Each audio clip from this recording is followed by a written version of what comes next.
Welcome in to another PFF college football preview show. Max Chadwick alongside Dalton Wasserman previewing the biggest games of Week 9. And Dalton, for the first time this entire season, we don't have enough room on the desk because for the first time all year, we are doing 10 games, a 10-game preview for Week 9 because, quite frankly, there were at least double-digit games that we had to preview for this episode because there were just so many games that have massive playoff implications, so many ranked games as well. And as you can see, we had to get a little creative with the Colorado-Cincinnati game back here because it's the last game we're going to preview today. But like I said, man, we ran out of the room on the desk because we're previewing that many games. Does 10 officially make us sickos? Is that we're disgusting. Okay, is that what it is? Yeah, I'm sure. Yeah, I know our producers love us for doing 10. I told you, I pitched a 2-part episode. We could have split it in half. We could have had 2 relaxing episodes. Yeah. Oh, I know.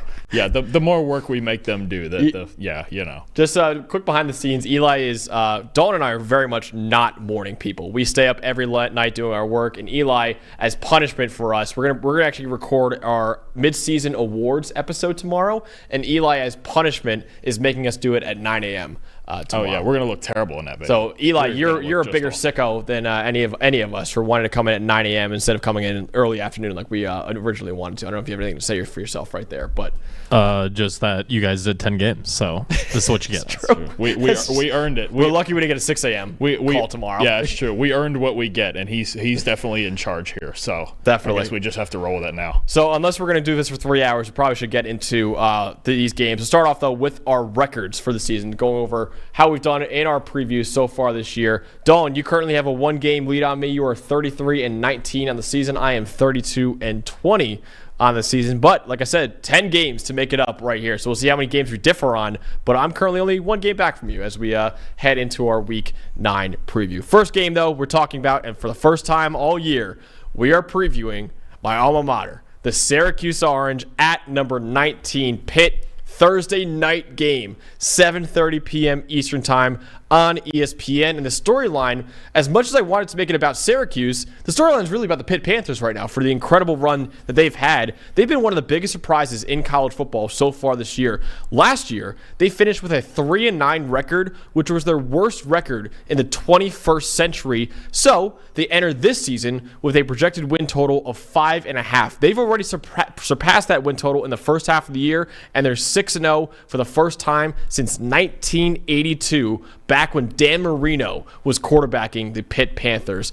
Now they look to further prove their legitimacy in the ACC against Syracuse, who's currently 5-1 in the season and has the second most votes among unranked schools in the AP poll this week. So if Syracuse wins, by all accounts, they will be a top 25 team, but Pitt is trying to continue their undefeated season and prove that they're a legitimate ACC contender. Absolutely, and I think as far as the ACC goes, this is the first of 2 games we're going to talk about that kind of feel like ACC kind of eliminator games, right? I think we really have 6 teams at the top here. You've got Miami, Clemson, you've got these 2 teams, and you've got Duke and SMU, who we'll talk about later. But with these 2 ACC games, these are huge games we've got, and I think the loser really kind of gets really on the outside track when you're talking about trying to get in the ACC title game. This is a massive game, and we've got another massive game coming later. But how about is this the first week we're covering Thursday and Friday and Saturday? Oh, yeah. This is just fantastic. 3 days of college football. Getting a game like this on a Thursday night is just awesome. Absolutely. We've got this going on with Thursday Night Football in the NFL as well, and I'll be glued to the Syracuse Pitt game over that NFL game. But Dawn, you have the Pitt Panthers offense, so what should we be looking out for when the Panthers have the ball? So I think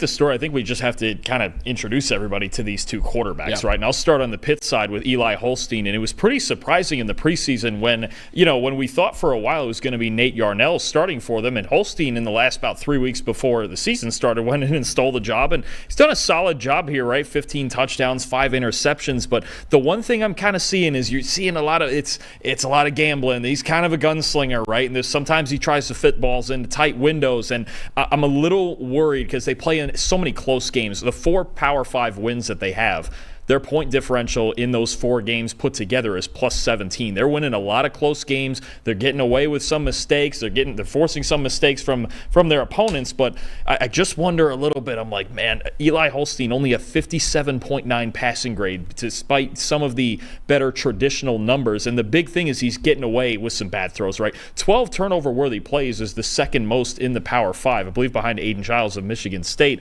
and he leads the Power 5 with 7 dropped interceptions. I think the thing I'm seeing here, he can make some really nice throws, no question. Holstein's got a really good arm, doesn't move a ton, but he can move a little bit to improvise the throw. But I think what I see sometimes is this tendency to kind of telegraph. 10 of those 12 turnover-worthy plays are on his first read, and I just get a little worried about it. And look, Syracuse hasn't been great in coverage. I believe they're 86 in the country in coverage grade, but there's some opportunity here for Syracuse with the way Holstein sometimes is trying to fit balls into tight windows, some turnover-worthy plays. He's gotten a little bit lucky so far with the way some of the breaks have gone his way. If it goes against him in this game, might have a real problem because, again, we got 2 gunslingers going in this game, and Holstein's a guy who, some of the peripherals say maybe, a hot start in the traditional stats isn't quite as telling as what's actually going on here. And Pitt's defense has been very good, but I think offensively he's got to start executing a little better, taking a few less chances with the football. And I mentioned before the top that this is the first time we're previewing a Syracuse game. It's actually the first time we're previewing a Pitt game as well. So it's kind of an introduction for our fan base. It's just like, hey, these are what these two teams are. You mentioned Holstein for Pitt.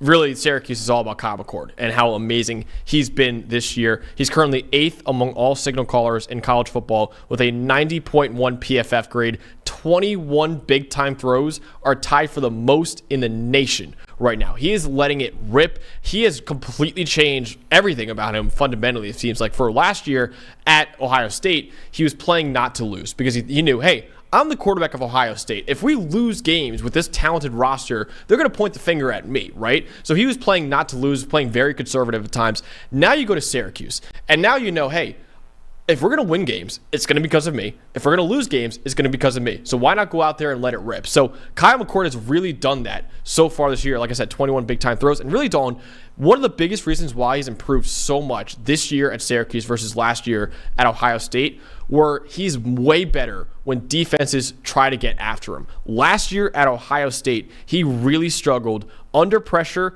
and against the blitz. Last year, he had a 68 passing grade when blitzed. That was 56th in the country. 4 big-time throws, 6 turnover-worthy plays. This year at Syracuse, 91.4 grade against the blitz with 14 big-time throws and 4 turnover-worthy plays. That's tied for 2nd in the country in passing grade against the blitz. Under pressure, last year, he had a 33.5 passing grade under pressure last year with 4 big-time throws and 7 turnover-worthy plays. So one of the worst in the country under pressure, 7th in the country this year under pressure with a 76.5 passing grade with 7 big-time throws and 3 turnover-worthy plays. So through the first half of the season, he already has more big-time throws under pressure and more big-time throws when blitzed than he did all of last year as well. That is important to note for this game because Pitt has sent a blitz 211 times this year. That's tied for the most in the Power 4, and of course that helps them generate pressure a lot. They have the 16th best pressure rate in the country at 38.5%. So usually that high pressure rate, that high blitz rate helps the defense out. But in this game against Kyle McCord, you might want to think, hey, Pat Narduzzi, be a little more conservative against McCord because he has been so lights out against the blitz and against pressure. And also the fact that if you blitz, that obviously leaves your secondary a little vulnerable with less guys back there. And Pitt's secondary has the 73rd best team coverage grade this year, while Syracuse's receiving core is pretty good. So if they blitz, I really think Kyle McCord has an opportunity to torch that Pitt secondary. Yeah, and I think it's a defense for Pat Narduzzi. It's always been like this, where they are daring opposing quarterbacks to make throws like that, to make vertical throws. Fine, we'll get in press coverage on the outside. We'll run quarters. You throw into the teeth of our coverage, and we'll see if you can beat it. But McCord, like you mentioned, I mean, is there a guy, maybe one or two others, whose confidence has increased as much as McCord's has this year? I mean, we keep calling him the ripcord, and that's basically what it is. He's just letting it rip. And I think for him, and you mentioned it's a good group of weapons, right? Talk about Aronde Gadsden, talk about Trevor Pena in the slot. Even LaQuint Allen at running back, he can catch the ball a little bit, but McCord is letting it rip downfield. He's been doing it all year, and I think it is an attribute that's going to help him in this game. Absolutely, yeah. The confidence, I mean, you see videos of him dancing in the locker room. We never really saw that at Ohio State last year. You see him talking trash on the sidelines. You never saw that at Ohio State either. So just the confidence is through the roof for him right now, which I think is ultimately why Syracuse is succeeding so much. But Dalton, ultimately, will Syracuse pull off the upset on the road and become a top 25 team, or will Pitt go 7-0 and continue to climb the rankings? Yeah, I think Syracuse actually does pull it off. I have them 27-19. I think there's a lot of different ways this game could go because you really do have two gunslingers playing quarterback here. But the payoff to me has been higher with McCord. He's been making more of those big throws. There's been real offensive production in big games, against good ACC teams, right? Whereas, with Pitt in the Power 5 games that they've played, their offense has been really inconsistent. They've been winning more with their run defense, keeping things close to the vest. I think, and they've been relying on some big comebacks too. They had a 21-point comeback against Cincinnati. They had, I believe it was a late 10-point comeback against West Virginia, and West Virginia's got arguably the worst secondary in the country. Pitt's been really riding a very fine line here, but I think Syracuse, Syracuse might be the best team they've played so far. I think it's a good argument for it, but McCord, I think, just brings a little bit more to the table on the positive side than Holstein right now. I think either team could win the game. I think it very well could come down to which quarterback turns the ball over more, but I trust McCord a little bit more. I'm going to go with Syracuse. I'm glad you did that because I'm also going with Syracuse, and I didn't want to be accused of picking my alma mater, being a little homer to my alma mater. Well, we're going to do it anyway. We're doing it anyway. Yeah. I'm also picking Syracuse. I got them 31-28. I just think if they blitz as often as Pitt has done this year, that's a big time advantage for Kyle McCord for how good he's been against the blitz. And like I said before, Pitt has a below-average secondary as well. And I just trust McCord a little bit more than Holstein right now. It's been solid for them, but McCord has played like a top 10 quarterback in the country. So I'm going with Syracuse in this game and ruins Pitt's undefeated season. I think, and Syracuse after this week will be in the top 25 after this. So Syracuse, we both have Syracuse beating Pitt. Next game we're talking about is a Friday night game, late night Friday night game. Number 17 Boise State at UNLV. 10:30 p.m. Eastern Time on CBS Sports Network on Friday night. Dalton, this is a massive game for the Group of 5 playoff race right now because it maybe is the biggest game in the Group of 5, and the Army-Navy game is also an argument as well. But right now, Boise State is the highest-ranked team in the Group of 5. The Rebels have the 4th most votes among Group of 5 teams behind Boise State, Army, and Navy. The winner of this game kind of establishes itself as the favorite in the Mountain West Conference and one of the top contenders, if not the top contender, for the college football playoff. And based on recent years, it could also eliminate the loser of this game from the college football playoff race because both these teams already have a loss this season. And in 4 of the last 5 years, the highest ranked Group of 5 team heading into bowl season had fewer than 2 losses. So if you have 2 losses as a Group of 5 team, just based on recent history, you probably aren't going to be the team they pick to go to the college football playoff, or at least be the top Group of 5 team. So this is a massive game, not only for establishing who a top contender is for the playoff, but also it could also eliminate the loser of this game too. Yeah, this game would look a lot different, and now maybe there's even more at stake. If UNLV had beaten Syracuse a few weeks ago, right, that overtime game was absolutely classic game. There was some controversy with the refs and play calling and different things. Boise almost beat Oregon too. Right, yeah. And so, I mean, these are 2 really good football teams. It doesn't matter, Group of 5, Mountain West, all that. There's a reason we're previewing it. You've got 2 really good teams. You got some star power on both sides. You got future NFL players on both sides. These are 2 really good teams that could play with a ton of Power 5 teams. We've seen it already with UNLV beating 2 of them and almost beating Syracuse. Boise played great against Oregon, just came up short. So these are 2 teams that I'll tell you what, they may be the 2 best teams in the Group of 5. I mean, obviously the Americans got a few that have an argument, but this is a huge game. I mean, there's no question about it. They could see each other again in the Mountain West title game, but first they got to get through this one. And Don, you mentioned future NFL players on both sides. Well, you and I are going to be talking about 2 superstars for each of these teams. You have the UNLV side of it. I'll have to get into the Heisman Trophy favorite in just a second. But tell me more about UNLV and more specifically their star offensive player. Yeah, so, I mean, look, UNLV, they've got a lot working for them on offense. They call it the go-go offense out there in Las Vegas. And look, they are 5th in the country in rushing yards per game, but I think the big difference with them, once Malik Williams started to come in here and Matt Sluka left, and that whole controversy, is that they got Ricky White all of a sudden back re-involved, right? I'll be real with you. This is one of the best receivers in the country. He's a terrific route runner. He's got good speed.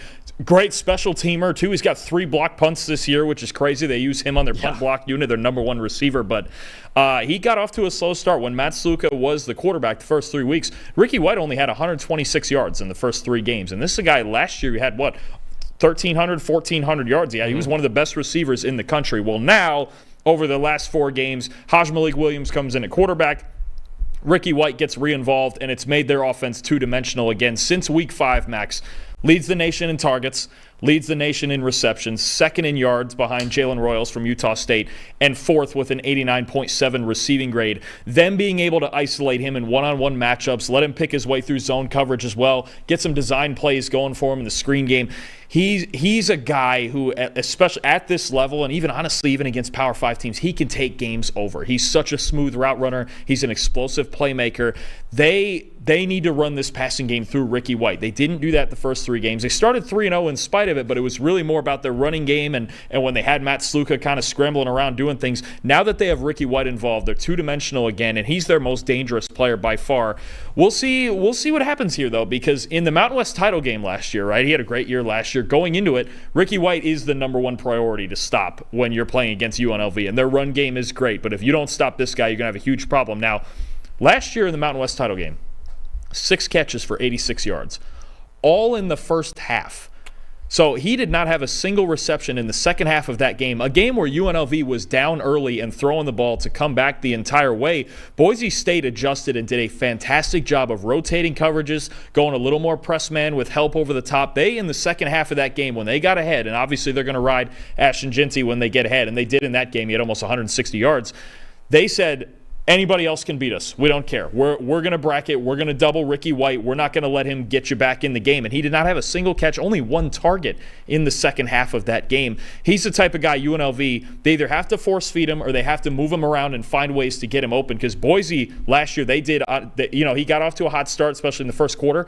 But Boise did an excellent job of rotating towards him, shutting him down the second half of that game. He's got to be a superstar for UNLV to win this game. And on the other side, there has to be another superstar, and who has been the best player in college football so far, Ashton Jeanty. And Eli in the chat's already saying this is a massive game for his Ashton Jeanty Heisman bet. He took Ashton Jeanty preseason. Somehow Ashton Jeanty had 75-1 odds to win the Heisman Trophy preseason, and now I believe he's tied with Cam Ward to be the favorite right now, plus 200. Yep. So this is a massive game. We're actually going to be watching this game with Eli. We're going to go out to the bars, and maybe I've heard some rumors of a slumber party happening afterwards at Eli's place. It may have to, honestly. It might have to with how late this game is. So that'll be a great fun. Game. That'll be fun. But dude, Ashton Jeanty, listen, every time he touches the football, all of America, including Eli, holds their breath, man. He's college football's version of Michael Myers because the way he stands back there in the backfield, standing straight up, and he's been murdering opposing defenses this season on his way to one of the greatest years we've ever seen by a running back in college football. Right now, like I said before, he's a betting favorite for the Heisman Trophy, 98.5 rushing grade. The record is 96.2. He has 1,248 rushing yards, so he's on pace for nearly 2,500 rushing yards, only in 12 games, by the way. The record is Barry Sanders,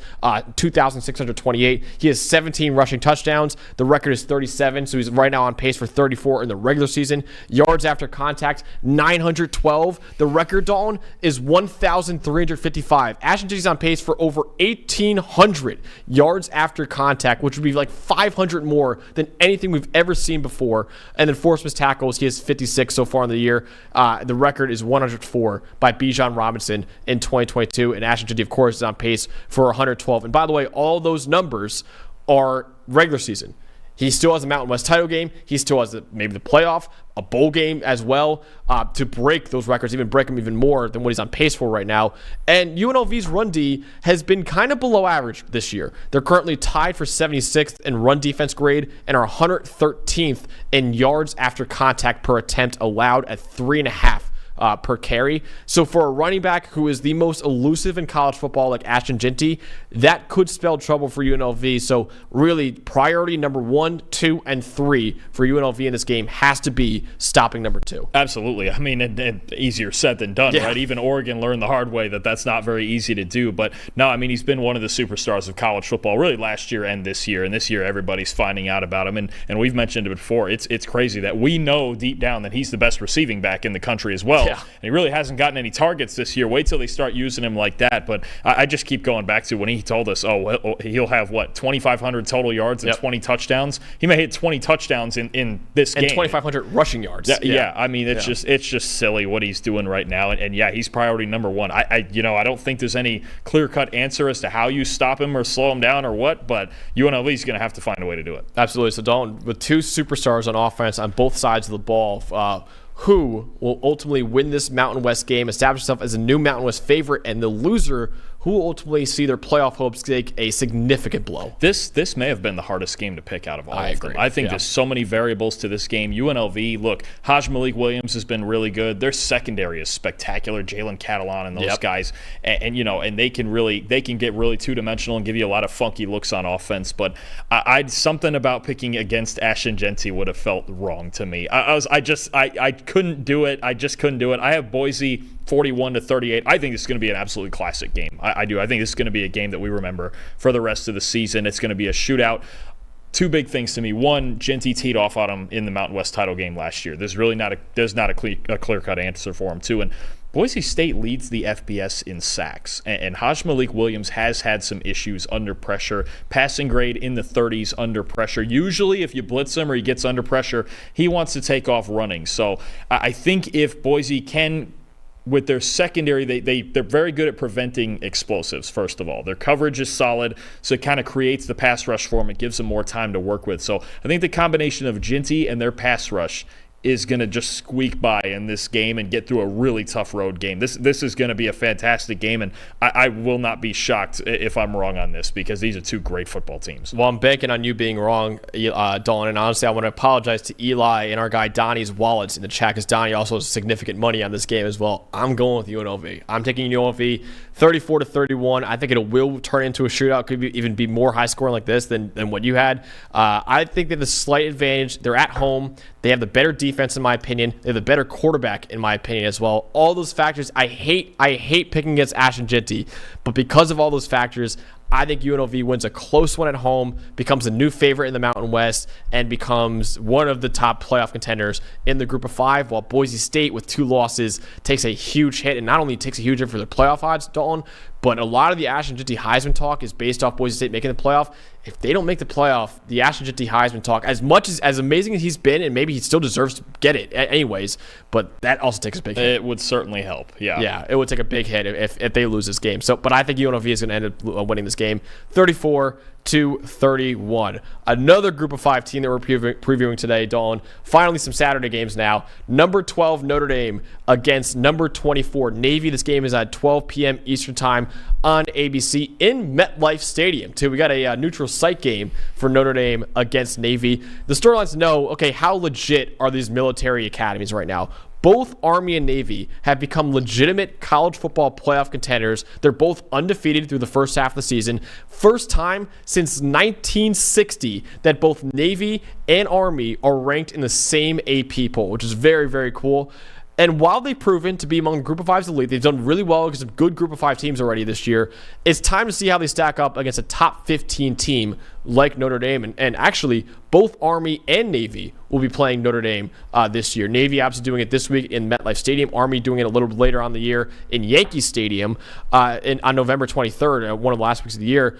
And really, so it's going to be interesting to see, okay, how legit are these military academies? And on the other side, too, Dawn, Notre Dame cannot afford another loss this year if it wants to make the college football playoff, because they lost Northern Illinois in week 2. They've done well since then. But their strength of schedule and the fact that they don't play in a conference, that could go against them if they're a 10-2 team at the end of the year. So I don't think a 10-2 Notre Dame probably won't get into the playoff, but an 11-1 Notre Dame will. So this is really a must-win game for Notre Dame as well. I love that this is a huge game, don't you? It's just awesome. Get up. This is the big noon game here at Notre Dame Navy. It seems old school, but no, these are, again, Navy. I think they're legit. I think Navy and Army both are really good. I think Navy, their offense is really creative. I'll get into that. It'll be a matter to me of if they can handle the physicality of Notre Dame, because we know especially offensively they can get really physical. They get behind this offensive line. They run the ball a lot. But I think this is a fascinating game, because especially if we did get into a scenario where one of these two teams did beat Notre Dame, I think we start having talks about if there could be 2 Group of 5 teams making the playoff. Yeah, definitely. So, Dalton, you have the midshipman offense in this one. So what should we be looking out for when they have the ball? Okay, so this is the part of the show where I'm supposed to tell you about their triple option offense that they've been running for 120 years, and it's the same thing over and over, and they're going to run the ball down the pipe, and Notre Dame's got to stop the triple option, play assignment football, and do all that, right? That's what I'm supposed to do here. That is not at all what I'm going to do here. I am actually going to talk about Navy throwing the football and how good they've been passing the ball this year. Look, you look at what you look at their offense, okay? Their head coach Brian Newberry came in last year and he modernized this thing, okay? Since the start of last year, Max, they run 44% of their plays from the shotgun. When you look at this, it is not just line up under center and double wing and run the same 3 triple option plays like it used to be. They've modernized this thing. Now, sometimes will they do that for stretches of games? Absolutely. That's their foundation. That's what they do. But there's a little more. It's like this hybrid kind of attack where it's a little bit of the academy stuff and a little bit kind of like they'll run some Kansas State power read stuff. And then there's a little bit of the Vanderbilt stuff that they've thrown in. And then they've added this passing game. And look, Blake Horvath is really good. This is the best throwing quarterback that I've seen at Navy in a while, maybe since Keenan Reynolds, maybe longer, because you talk about a guy got a 92.9 rushing grade, which is spectacular. 78.3 passing grade is solid, especially for an academy quarterback. 10 passing touchdowns this year, Max. The school record is 13. Wow. He's only 7 games in. He's got 10 passing touchdowns. He's going to break the school record as long as nothing happens. And, of course, a 91.2 play-action passing grade, because that's going to be the foundation, right, coming off of all of their run concepts. But this is a lot more fun offense than it used to be, right, where it was just double wing and run the same 4 plays and occasionally a toss sweep and maybe throw it 3 times. They can legitimately sling the football around. And Blake Horvath, he's got a 50 to 55-yard arm. They can get vertical. They get creative. They run guys up the seam. They run throwbacks and elite concepts, getting out the backside. They run double passes, trick plays, reverses, all sorts of stuff. This is a fun offense to watch. And I think the 2 guys to know, obviously, are Horvath, the quarterback. And then I got to tell you about one of these wingbacks, number 22, Eli Heidenreich. Mm-hmm. He's a terrific athlete, and he just does everything for them. Max, he's got a 97 receiving grade this season. The only player with a higher one than that, which is crazy that someone has higher than that, is Harold Fannin Jr., who we've been talking about as being the Mackey Award winner and leading tight ends and everything. Heidenreich is this guy who, wingback, he's very often he's the pitch guy on the options, right? He can block, and he does a really good job of it. And then he's a really good receiver with real wheels. I'm telling you, like, you talk about this Navy team has more speed than we're used to from past years. It used to be, right, they get 6 yards at a time, maybe they're running belly up the middle. No, they make explosive plays through the air. This is a 2-dimensional threat, this offense, and Horvath and Heidenreich are the main 2 reasons for it. But don't get me wrong, they have a lot of options, and they come up with a lot of creative stuff, whether it's under center or in the gun, to get guys open downfield. Yeah, absolutely. So obviously Navy running the triple option offense, they run the ball a lot. Notre Dame also is a team that wants to run the ball a lot as well. So my matchup to watch is, okay, can Navy forced Riley Leonard to beat them through the air? Because like I said, the bread and butter of Notre Dame's offense is their run game. Right now they're 7th in EPA per run, 10th in rushing grade, and 26th in run blocking grade in college football. And as a team, Notre Dame is 3rd in the country in terms of yards after contact per attempt, averaging 4.3 yards after contact per attempt, which is a stupid number. Jeremiah Love, so far this year, has the 2nd best forced miss tackle rate in the country at 45%. Riley Leonard, the quarterback, is 3rd in the Power 4 in rushing yards at 474 for his position. Very effective with his legs, like I said. He's not nearly as efficient with his arm. Right now, Riley Leonard is 99th in passing grade at 64.3, and he currently has more turnover-worthy plays than he does big-time throws. And really, it's not just his fault either, because right now Notre Dame is 93rd in the country in pass blocking grade and 64th in receiving grade. So Navy, get them behind on early downs and make Riley Leonard beat you. Their run defense, I will say, has been average this year. They're 67th in yards per carry allowed at 4.8. They're 61st in EPA per run allowed. If Navy wants a chance at upsetting Notre Dame, this has to turn into a game where Riley Leonard has to beat them through the air, because if you let Jeremiah Love and Riley Leonard and all the other backs they have run all over you, I don't think Navy's got much of a chance in this game. But if Riley Leonard has to beat you with his arm, that's the avenue for Navy to pull off the upset. Yeah, no, I'm with you. I think this is a dangerous game for Notre Dame because, again, Navy, this is a 2-dimensional threat. This is not like every other year when they play Navy and it's just, okay, line up, be more physical, especially on defense. I think this is a big challenge. But no, you're right. Notre Dame, they need to establish themselves as the more physical team early in this game. I think the first quarter and whoever scores first in this game is going to be big. If they give Navy that window of hope early in the first 15 to 20 minutes, we're going to have a fist fight all the way to the end. I think this is a fantastic football game. And Notre Dame, you mentioned it with Love, and Jadarian Price, too, has been really good. They need to establish that early like they've done in the last few weeks in these games, or they're going to have a real problem on their hands. Absolutely. So, Dalton, who wins this game at MetLife Stadium? And honestly, Dalton, is this the biggest game at MetLife Stadium this year? With easy. your Jets being that bad and the Giants being that bad? Yeah, easy. Yeah, this will be the best football game played at MetLife this year. Yeah, so for sure. Who wins the best football game played at MetLife Stadium this year? I have Notre Dame 24-20.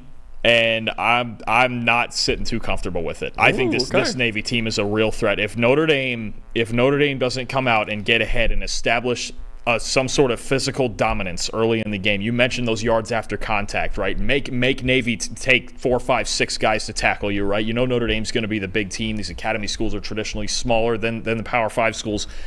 They got to be more physical early. They really need to not let Navy get into all the play action stuff and all the reverses and all the fun stuff they can get into in their offense, because there's a lot more depth to this offense the way they run it now than there has been in past years. I'll be honest, Navy played Air Force a couple weeks ago, and I know Air Force isn't great, but it's the rivalry thing where they always play tight. Yeah. But Navy in that game, for stretches of that game, they went exclusively into the shotgun and got into their new stuff, and Air Force had no answer. I mean, it's just a change up from what we usually see from them. And Notre Dame, they got to play with physicality, and they got to play with discipline on defense. And I think it does get even more challenging. You know, you have Ben Morrison out for the year, right? I mean, I know you wouldn't normally think, oh, what do you need corners for against Navy? I'm telling you right now, this team can throw the football. And if Notre Dame messes around and steps up too hard and bites up on some of the fakes, and it's very much the same to me, more so than the usual academy thing. We think about Vanderbilt and all the different run looks they throw at you, and then they throw it right over your head. I think it's a lot more similar to that than people think. This is a dangerous game. I've got Notre Dame winning, but I honestly don't feel that great about it. I also have Notre Dame winning. I feel a little bit better than you. I have 31-21. I think both teams could have issues stopping the run in this game, because Notre Dame's run D has been vulnerable at times this year. But I think I have more faith in Notre Dame's defense to figure it out and pull it out down the stretch than I do with Navy's right now. And like I said, Navy's run D is just average, and they're average playing Group of 5 competition. Now you're going against one of the best run games in college football. I think Notre Dame will out-physical Navy offensively and end up winning this game. I think the defense will figure it out as well. I got Notre Dame winning that one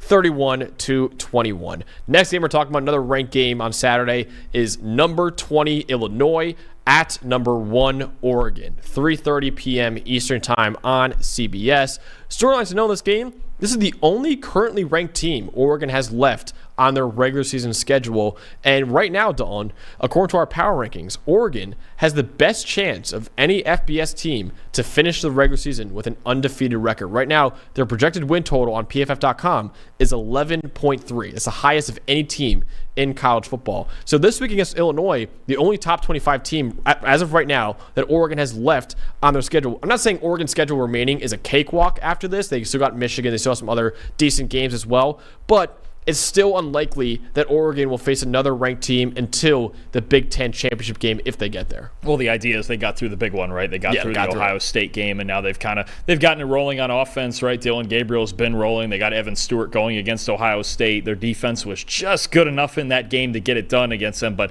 no, I'm with you. I mean, you look at Oregon's road and you go, okay, well, realistically, up until the Big 12 title game, maybe in a rematch with Ohio State, maybe it's Penn State, maybe it's Indiana, who knows? But this should be the start of the road of getting to the Big Ten title game, and they should, honestly, when you look at them, they should finish the regular season 12-0. But one game at a time, you never know, because Illinois is a dangerous team too. It's not some pushover they're playing this week either. No, top 20 team in the country, Illinois is right now. So you actually have the Fighting Illini offense, which we'll be looking out for when they have the ball. So I've spent a lot of time this year when we've had Illinois games talking about their offensive line. So let me get away from that for a bit. I think we've got a fun matchup on the outside, right? And I think what we haven't talked about enough, even on this show, is you got 2 really good receivers. And they lost 2 really good receivers last year that they had, right? Casey Washington, Isaiah Williams, but they've replaced them with 2 guys who are producing maybe even better than that. When you talk about Pat Bryant and Zachary Franklin, these are the guys that make it happen in Illinois' passing game, right? Pat Bryant, 6'3", big-bodied guy, can get downfield, 484 yards this year and 7 touchdowns, a 79.1 receiving grade. He's really the deep threat in this offense. He's got a 98.3 deep receiving grade. Just, again, 6'3", gets down the field, body control really good, can make contested catches. And then Franklin works a little more in that intermediate range, right? 97.4 intermediate grade. Currently the 5th best among qualified FBS wide receivers. So you're talking about just a mix of guys who really on top of the offensive line improving the pass protection and Luke Altmaier improving himself, right? We've talked about Luke Altmaier is really good in a clean pocket. Well, who does he throw to when he's in a clean pocket? You got these two receivers. I think it's one of the more underrated pairs of receivers in the country. And look, Illinois, when you talk about these two guys playing the outside, we talk so much about slot receivers, but these are two classic outside receivers. Illinois is 13th in the nation in receiving grade from their outside receivers, okay? They're a real problem out on the perimeter. Oregon counters with a really talented group of corners, though, right? When you talk especially Jabbar Muhammad there on the outside, they're 12th in the nation in coverage grade from their outside corners. So you really talk about Muhammad and those guys on the outside. Dante Manning's still out there.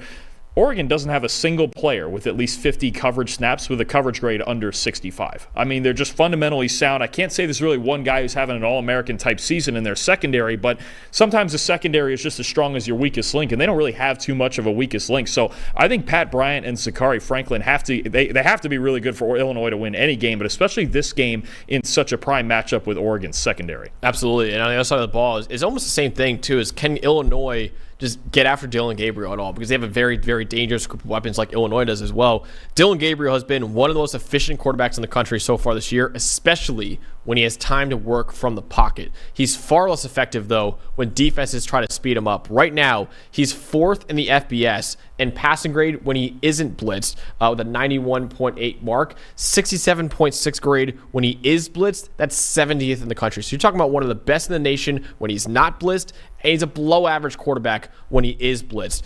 Illinois, so far this year, blitzes on 42.1% of their passing plays. That's the 33rd highest rate in the country. So nothing crazy, but they do blitz more than most teams.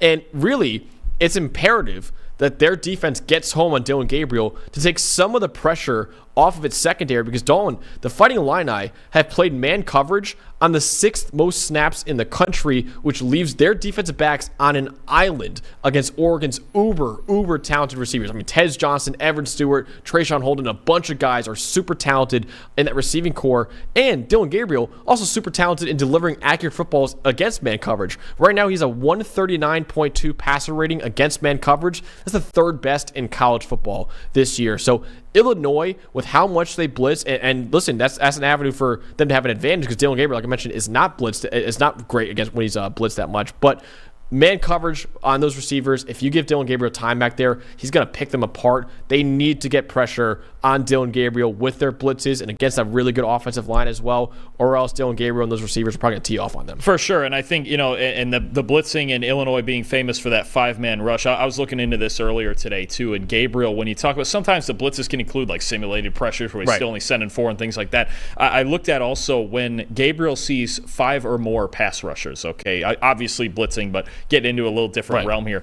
I saw his passing grade somewhere around a 54. Yeah. And Illinois, that's what they're going to do. They're going to send 5. They're going to get in cover 1, press cover 1, and they're going to make you beat them and beat them quick, right? So I think it is the one schematic advantage where, we've still seen Oregon's pass protection kind of be a bit up and down this year, especially on the inside. And you can see when Gabriel gets sped up a little bit, if they can win the battle up front, that 5-on-5 battle, I think Illinois starts to talk about getting into this game. And I think a big thing for Oregon, too, just to counteract that too, is getting Jordan James going, right? Yeah. We've seen stretches this year where Jordan James been a really physical runner, has really established that physicality. I think that would help burn out that defensive line a little bit, but Illinois and that 5-man pressure would be my number one concern if I'm Oregon's offense. And not only that, Dalton, but the Illinois run D, I didn't even mention it, Illinois' run D is vulnerable this year. They did a great job against Michigan, but that was mainly because they were able to just stack the box against Michigan. They had no threat of a passing game.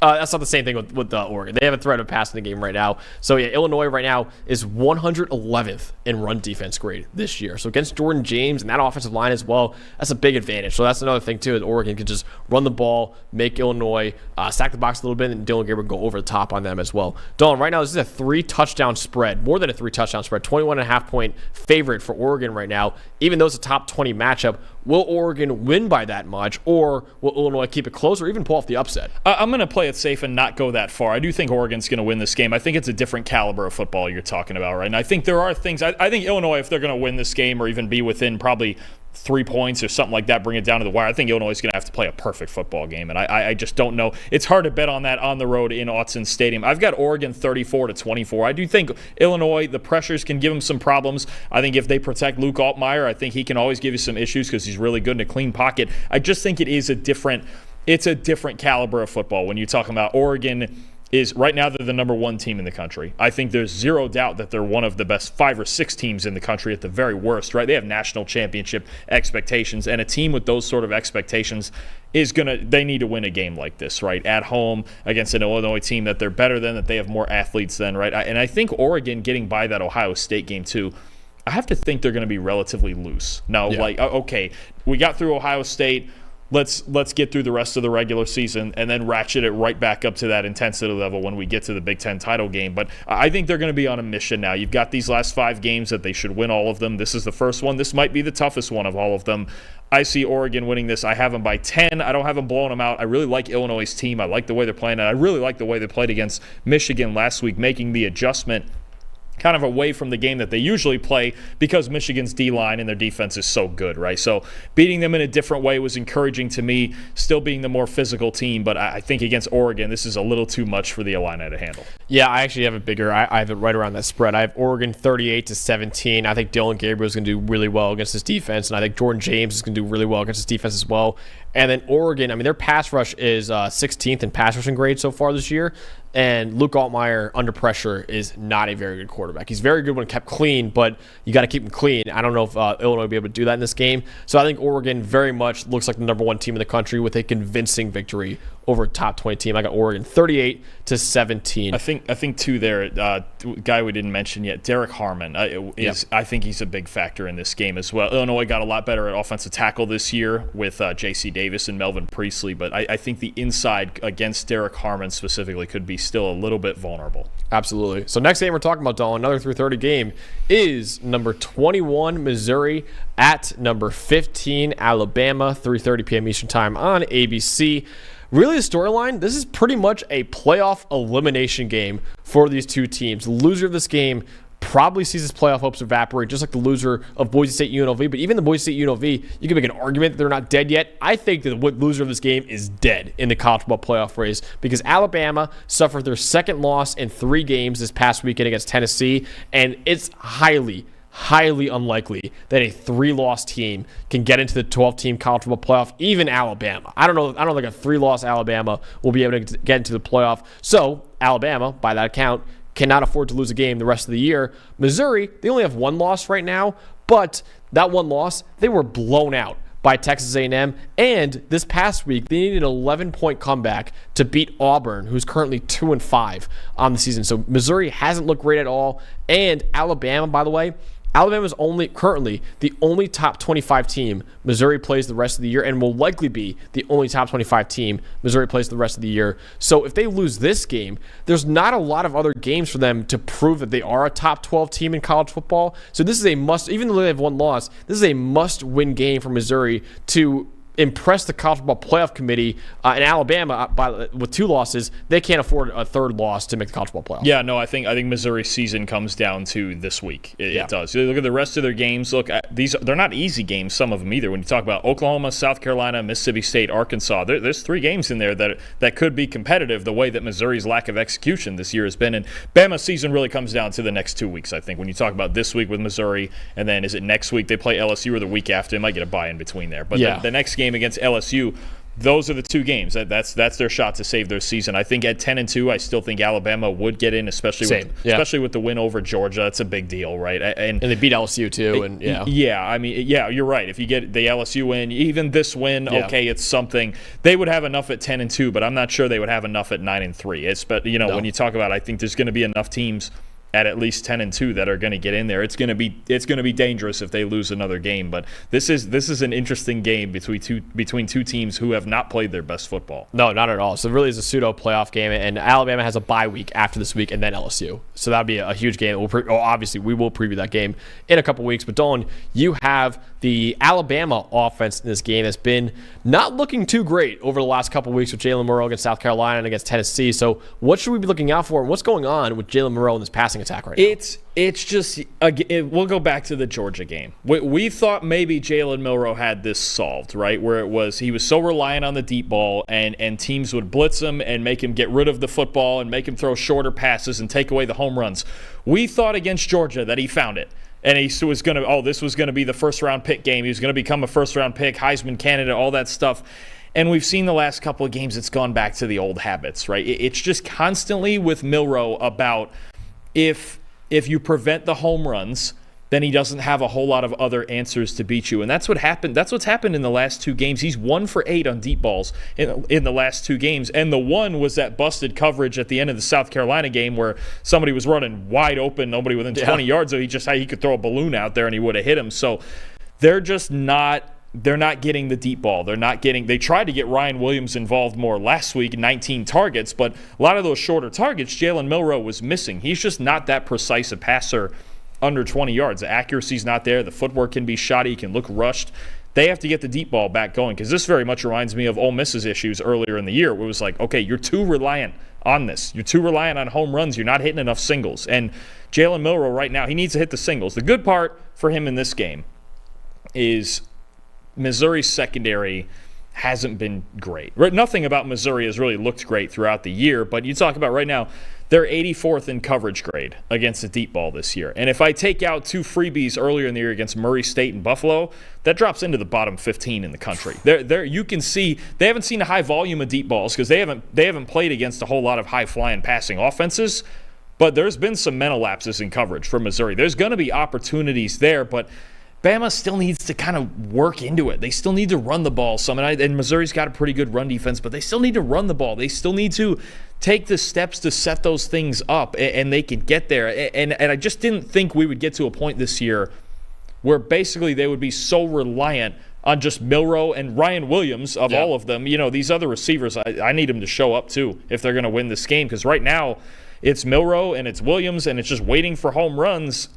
And they're waiting a little too long, and they're putting themselves in danger, whether it be in losing games or close games against South Carolina. Teams know the book has been out. You can spy Milroe and make him stand there all day and sit back and just make him check it down. You can blitz him to make him get rid of it quickly, or like Vanderbilt did, just keep the ball out of his hands. I mean, there's enough ways to do this now that Alabama's got to find a way to adjust and play more like they did against Georgia. Absolutely. And the other side of the ball, Dalton, is about Brady Cook, who's also been disappointing this year, but he was heroic in that win over Auburn. So if you don't know, and this has been all over social media, right? So pretty much anyone watching this show who's a big fan of college football, obviously, would know the story, but I'll go over it anyways. He injured his ankle in the first quarter against Auburn. He went to the hospital after that to get an MRI on that ankle. Thankfully, it turned up negative. Nothing was structurally damaged that badly. And he returned in the third quarter of that game to lead Missouri on an 11-point comeback victory. So heroic game by Brady Cook, and he deserves all the credit in the world for that. But even when he's healthy, this passing game has taken an unexpected step back from what it was last year. Right now, Missouri is 53rd in EPA per pass. They were 10th in EPA per pass last year, despite they returned Brady Cook, their star quarterback from last year at least. They returned their top 5 receivers, including Luther Burden III, who we had as the number 1 receiver in college football entering the year. And they returned their star offensive coordinator in Kirby Moore. So just looking at that, and their offensive line is still pretty good. It's not like it's an offensive line issue either. It doesn't really make sense besides just regression from all these players, honestly. Right now, Brady Cook is 86th among FBS quarterbacks with a 70 passing grade, and Missouri, with all those amazing weapons, is 91st in receiving grade this year. Now, I will say, you mentioned how Missouri's secondary is vulnerable in this game. Alabama's has been vulnerable at times this year as well. Right now, they're 42nd in EPA per pass, 46th in coverage grade. Nothing too awful, but it's not the elite Alabama secondaries we saw even as early as last year from them. And the Crimson Tide's 2 worst games in coverage came in their 2 losses to Vanderbilt and Tennessee. So this is an area that Missouri must exploit to pull off the upset. And if not, I just don't know if Missouri's going to have enough to win this game. No, I agree. I mean, look, again, I think the story in this game is you've got 2 teams that are not executing very well.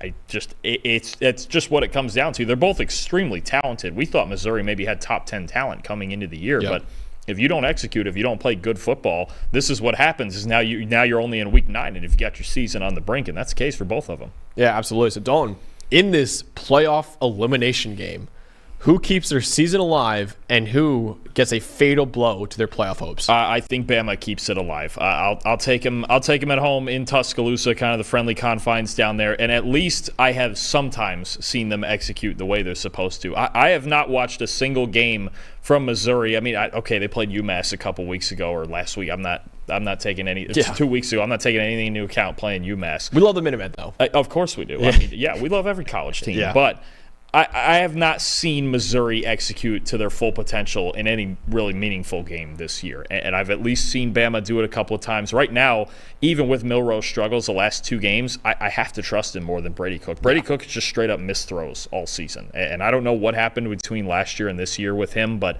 he's missed throws downfield, especially big plays that could have been had all season. This Missouri team, they haven't executed all year. They have found ways to beat themselves. We saw it against Texas A&M where when they got the doors blown off them, that they may just not be ready for this level of competition this season. I've got Alabama 28-20. I think there's moments here where Missouri could flash, but I think it's too late for them to start executing now. I'm with that. And also, Dalton, not only has Brady Cook been disappointing this year, he's also on a bum ankle now. So who knows how that'll affect him in this game against Alabama as well. I got Alabama winning this game as well, 34-21. I think Jalen Monroe will bounce back against that vulnerable Missouri secondary after an uninspiring last 2 games. He'll lead Alabama to victory, keep their season alive, and sets up a massive matchup in a couple weeks against LSU. While Missouri, officially, we can stick a fork in them and say they're not making the college football playoff if they lose this game, which I think will happen. And both of us agree will happen. So both of us taking Alabama. Before we get to our next game, some other huge games for Week 9, we got to talk about, Dawn, our sponsor of the show, and that is Cheribundi, the performance drink fueling the health-fleet revolution. It's got natural products and ingredients with no added sugar. Tart cherries are the highest antioxidant fruit or vegetable in the entire world. It's a natural anti-inflammatory with incredible benefits like reduced soreness, increased recovery. It also has a naturally occurring melatonin to help you improve your sleep as well. It helps support your immunity. It's used by nearly 500 collegiate and professional sports teams. Every NFL team uses Cheribundi. 10 of the last 11 Super Bowl champions had Cheribundi as a part of their daily regimen. Every team playing in Europe or Brazil this year had Cheribundi with them. All but one Power 4 conference football team has them.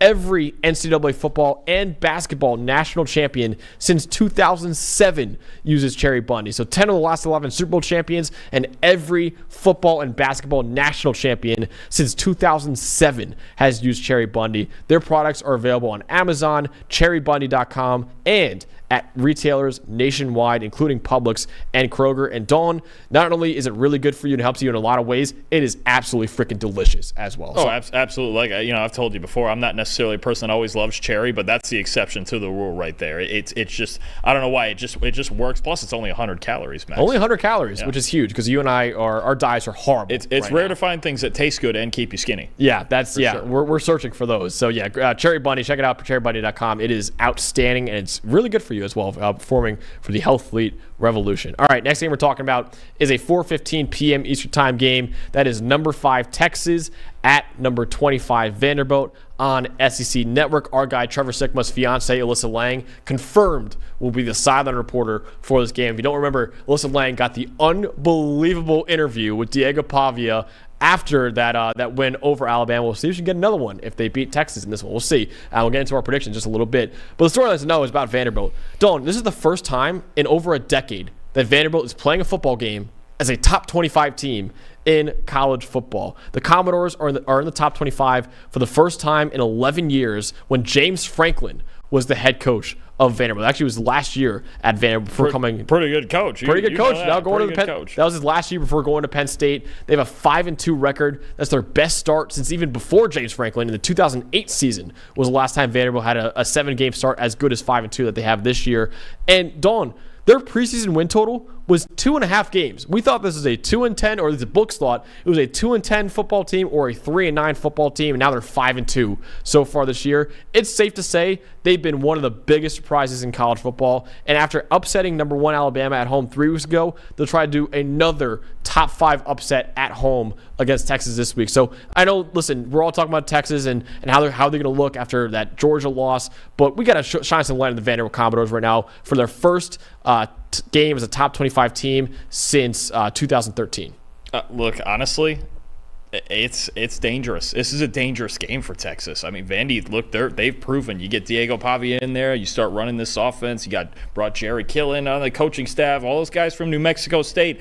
They've made this Vandy team a dangerous team. If Texas looks past this at all and just goes, oh, just like Bama did, oh, it's same old Vanderbilt. No, it isn't. This is not the same old. These aren't the same old Commodores you're used to. This is a really good football team, and I think a real threat to Texas in this game. Absolutely. So, Dawn, you had the pleasure of, once again, talking about Diego Pavia and this Vanderbilt offense. So what should we be looking out for when they have the ball? So I think we know that Vanderbilt by now, they do two things, okay? They control the clock, first of all. They have the 11th best average time of possession in the country. They run the football. They've got a lot of different looks for running the football. It's not a great offensive line. They're not a great blocking team, but they scheme around all of that. And as tough as Diego Pavia runs, I mean, they're just fine in the run game, right? But they want to control the clock. They want to extend drives just like they did against Alabama when they had the ball for 42 minutes, keep their offense on the field and be efficient, right? So between the run game, extending drives, and killing the clock, and the other thing is Diego Pavia has been so good on late downs. It's incredible. Their offense, we talk so much here about how important the early downs are and how to get ahead of the chains and all of that. Look, Vanderbilt's offense on early downs, on first and second down, is outside the top 60 in offensive grade, okay? You get them into third and fourth down, and they're suddenly in the top 12. And so much of this is about Diego Pavia and literally just the will to keep extending drives. Honestly, 90.2 overall grade on third and fourth down, 85.6 passing, 76.1 rushing. It's just this clutch factor that he just keeps extending, and he gets just enough to get the chain. Sometimes he makes big throws too. Those 5 big-time throws on third and fourth down, the only quarterback in the Power 5 with more than that is Shedeur Sanders. Wow. Yeah, and you're talking about Shedeur is as good a third down quarterback as there is. Pavia, he's just made for big moments. It's insane when you talk about when he gets it going on third and fourth down. This is a really good offense, okay? And you look at their 5 wins, okay, on third and fourth down, 92.4 overall grade. Their 2 losses, a 61. This is just about Vanderbilt with their run game on early downs, getting just enough to put them in good enough situations for Pavia to make plays in big moments. And in the games where he does make those plays in those big moments, we saw in the Alabama game some huge plays on third and fourth down. All of a sudden, you're talking about, oh, shoot, now we're losing a ball game because Vandy's had the ball for 40 minutes and Pavia's feeling it, and they got the whole vibe going with that team, and they're running the ball. It's a thing that can really cave in on you quick, and I think that's what happened against Alabama. Big thing for Texas, though, they have the highest graded defense in the country, which is a plus. Their defense did not play a horrible game against Georgia. No, that was more about Quinn Ewers and the offense and the way that they stalled. Texas on third and fourth down, I should say, third highest defensive grade, second best EPA per play in the country. So I think it's really going to be about, is Pavia going to keep working the magic, right? When we get to 3rd and 6, and it's just about him against the world like it seems to always be. It was at New Mexico State, now it is at Vandy. Can he keep doing this against a defense like that? Can he do it again? Can he slay another giant in big moments? Him, Eli Stowers, the run game, all the play calling, because they have to score a lot of points. Their defense isn't great, especially against a team like that that's usually rolling on offense. I think this is about Pavia against the world again, and if Texas can't stop him on third down, they're going to have a problem. Absolutely. Don, there is zero quarterback controversy at Vanderbilt. There is a quarterback controversy at Texas right now. So my matchup to watch is really a lot about Texas. How short is the leash for Quinn Ewers? So Steve Sarkisian already announced that this week he is a starting quarterback. There's no debate about that. He will be starting this game against Vanderbilt. But Don, he has looked like a shell of himself since returning from his abdominal strain 2 weeks ago. He had a 54.9 grade in the win over Oklahoma, his worst since week 3 of last season. Then he followed it up with a career low 40.2 grade in the loss to Georgia. He had 6 turnover-worthy plays in that loss to Georgia. That's tied for the most by a Power 4 quarterback in a single game over the last 4 seasons. He has a 44 PFF grade over the last couple weeks, 9th worst in the country among all quarterbacks so far. And what's really increasing the pressure, not only is Quinn Ewers not performing well, which is enough for Texas fans to want him out of there, you're the best backup in college football behind him in Arch Manning. Right now, Arch Manning has an 88.7 grade this year, top 20 in the country, and that 88.7 grade is nearly 25 points higher than Quinn Ewers' 63.9 mark this year. And head coach Steve Sarkisian, has already proven he's willing to bench Quinn Ewers. It was for a very short time, but he benched Quinn Ewers in the second quarter of that Georgia game. He gave Arch Manning a couple series before putting Quinn Ewers back in the second half of that game, coming out of halftime. So he's shown he's not afraid of pulling Ewers if he struggles. I do think there's an opportunity here for him to bounce back, because right now Vanderbilt has a 70.9 defensive grade on passing plays. It's only 88th in college football. It's not the elite defense like Oklahoma. It's not the elite defense like Georgia. This is a defense that you can take advantage of probably. But if he's not doing that, and if he still looks like a shell of himself against Vanderbilt, then I think you can see Arch Manning be put into this game pretty quickly. I think it's almost impossible to leave Arch Manning on the sidelines if Quinn Ewers is continuing to struggle against Commodores. Yeah, look, one loss doesn't kill you. Two gets in that territory, right? We keep talking about 10-2 being the big thing, and Quinn didn't look good the last 2 weeks. And I just think this is a dangerous game. You mentioned how short is the leash.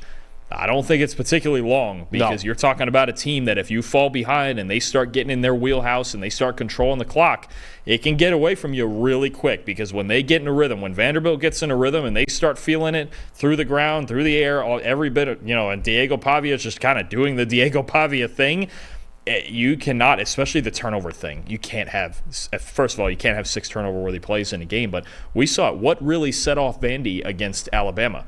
The pick 6 early, right? Don't let them get out. Don't turn the ball over. Don't let them get out ahead early. I think this is dangerous. This is kind of, it's not thin ice, but it's not exactly the thickest ice they're standing on either, because Vandy's a good team and they can take advantage of mistakes. Absolutely. So, Dalton, in this game at Vanderbilt, will they get another top 5 upset in their first game as a top 25 team in over a decade, or will Texas bounce back and look like a top 5 team in the country? I have Texas, but I have like a pretty decent level of worry about this game. Ooh, okay. I've got Texas 30-24. I do think Vandy's defense, you mentioned it, it's not what Oklahoma and Georgia has on defense. I think their lack of defense does hurt them in this game, because even against Alabama, they gave up 35 points in that game, and they didn't look great when they were on defense in that game, but their defense was only on the field for 18 minutes. So I think Texas pulls it out one way or the other. I don't exactly know if it's going to be Quinn the whole day, or if it's going to be Manning for a lot of it, or how it's going to go, but I've got like a medium level of worry about this game. Vanderbilt is good, and again, same as the Bama game, if you let them get in their wheelhouse and you let them get doing what they want to do, and they're controlling the clock and converting third downs, and all of a sudden maybe Texas isn't feeling so great about the quarterback situation, this is a threat. This is a real threat. I don't think this is going to be a blowout. I think Vandy's game, and I think we're going to find out a lot about Texas quarterback situation in the first quarter of this game. Yes, you have Vanderbilt playing it close, and don't we actually have someone in the chat right now, Pathos Consulting Group, saying, as a Vandy grad, listening to this conversation is totally surreal. I'm sure it is a surreal year for Vanderbilt right now. Yeah, having one top 5 upset already in the books, and maybe another one that's possible. Yeah, it does. It feels a little weird. I think it's great, some of the teams that we have throughout this whole board, but to have Vandy up there, that's just fantastic. It's for a team who had a preseason win total of 2.5, and now they have a number next to their name. That is so cool. I am also going with Texas. I have it as a way bigger margin than you. I have it 38-17. I think Quinn Ewers will stave off Arch Manning for at least another week with a strong performance against Vanderbilt, like I said, who has a vulnerable pass defense. And I think Diego Pavia, as much as we love him, that Texas pass defense is suffocating. And I think that'll be the ultimate deciding factor in this game. So unfortunately for Vanderbilt, their time as a ranked team ends after just one game. But still, it's very cool to see them being a ranked team in the first place. The only other thing I'll note with this is with Andrew Makuba's likely going to be out this week. And he is generally the guy responsible for hanging around tight ends. Yeah, Eli Stowers, big game. Don't let Eli Stowers get loose a handful of times, or we know what can happen there too. Absolutely. So both of us going with Texas over Vanderbilt in that game. Another huge SEC game, probably the biggest game of the entire week, is number 8 LSU at number 14 Texas A&M, 7:30 p.m. Eastern Time game on ABC. And Dalton, the winner of this game, I'm not going to say is guaranteed to go to the SEC title game because it's still wide open as a conference, but they have a pretty much an inside track to at least get to the SEC title game, because right now, even though LSU and A&M are the 4th and 5th highest ranked teams in the SEC in the AP poll, this game is still massive in determining who could be playing in Atlanta for the conference title game. Right now, the Tigers and the Aggies are the only teams in the SEC with undefeated records in conference play, meaning the winner of this matchup take sole possession of first place in the conference with 5 weeks remaining. Now, LSU and A&M still have massive games left the rest of the year. LSU plays Alabama. A&M, I know, plays Texas at the very end of the year as well. So it's not like, the winner of this game is guaranteed going to Atlanta. But like I said, the winner of this game gets a significant boost to their odds of going to Atlanta, while the loser probably doesn't have too much, nearly as good of a chance as they do if they won this game. Yeah, no, I agree. They both have tough schedules left. A&M has to go to South Carolina next week. Yep. That's not an easy task with that defense. They get Texas. LSU has to play. They have to play Vanderbilt still. Not an easy task. They have to go to Florida for a rivalry game. Not fun in the swamp sometimes down there. No, this is a massive game. I mean, you talk about the two remaining unbeaten in-conference teams here. And honestly, it was a very hard game to pick. I think you really do, for different reasons. You've got a very even game here. You know Kyle Field's going to be loud. Absolutely. So, Dawn, you have the LSU offense in this game, and really, there's a NFL draft matchup that is a must-see TV, which I know you're getting into in just a second. But what should we be looking out for when the Tigers have the ball? It is LSU's offensive line with Will Campbell and Emory Jones and those guys against Texas A&M's defensive line, Nick Scoreton, Shamar Turner, Shamar Stewart. I mean, you're loaded with talent in the trenches on this side of the ball. And the big thing that's kind of weird to me is, so we know LSU is great in pass protection, right? They were great last year. Garrett Nussmeier has only been under pressure 22.6% of the time. That's the 17th lowest among quarterbacks in the FBS. And really, he's a true pocket quarterback, right? He's a drop-back passer. And much like it's not the same as Jaden Daniels last year, because Daniels could move and Nussmeier doesn't move a whole lot. But they let him drop back, and they rely on him to win and lose ball games. One way or the other, it's going to go through Garrett Nussmeier. But this A&M defensive line, for as much talent as they have, they've been a lot better in the run game than the pass game, right? Their defensive line is 4th in the country in run defense grade. They're only 50th in pass rush grade, and they're going to need that front four to find a way to get around this LSU offensive line, because we know what they can do up front. It takes the really elite pass rushers like South Carolina, right? When they struggle to pass protect in that game, it takes the elite pass rushers to beat this LSU defense or this offensive line. A&M's front four has to find a way to disturb Garrett Nussmeier, because I believe Ole Miss did not get a single sack on him. Is that right? For as good as their, I don't think so. I gotta look back. I don't believe Ole Miss had a sack in that game. They hurried him a good amount of times, but they couldn't finish him off. And Nussmeier moved in the pocket just enough to keep making throws. If you don't disturb him in the pocket, he's going to kill you. I mean, he can make NFL throws. I'll tell you what, the more I watch him, I'm pretty convinced this is an NFL quarterback. I think he might be one of the first 4 or 5 quarterbacks taken in this draft. He can make NFL throws. He can improvise a little bit, but you really want to get to him. If you can finish him off and get 3 or 4 sacks on him, I think you're at a big advantage. And I think A&M does have the advantage in the run game here. LSU doesn't run the ball a whole lot. They've gotten it going a little bit some weeks with Caden Durham, the young running back there, but this is about Garrett Nussmeier. It's about winning up front, and it's about disturbing him in the pocket if you can. If not, he's going to throw lasers on you, especially down the middle of the field. A&M struggles a little bit to cover over the middle of the field, and that's where Nussmeier likes to go with the ball. Absolutely, yeah. So it's going to be a really fun matchup, and like I said, they have to get pressure on Garrett Nussmeier. Dawn, I don't know if you got to get pressure on Connor Wigman. I'll get into that in just a second, because he is the most confusing quarterback in college football. But I'll get into LSU's pass defense right now. So last year, the whole story of LSU, they had the best offense in college football. That's not hyperbole. They quite literally had the best offense in the country. They led the nation in EPA per play. And they had Jaden Daniels, Heisman Trophy winner, Malik Neighbors, who should have won the Blitnikoff Award, and Brian Thomas Jr., who, by the way, is a stud in the NFL right now. So they had 3 first-round picks leading that offense, with Will Campbell playing left tackle as a sophomore, who's probably going to be a top 10 pick in this year's draft as well. But the reason why LSU lost 3 games last year, instead of competing for a national title like most teams with an offense that good would, is because their defense was putrid last year. They were 114th in EPA per pass. They gave up 28 points per game on average. This year, it's still below average overall, but LSU's pass defense has been a lot better. 74th in EPA per pass in the season. They've only given up 20.6 points per game. They've done really well at Ole Miss game. That pass defense was massive for them in that victory. And one of the biggest reasons for improvement is their pass rush. Even without Harold Perkins, who's done for the year as well with the torn ACL, LSU has a 40.8% pressure rate this year.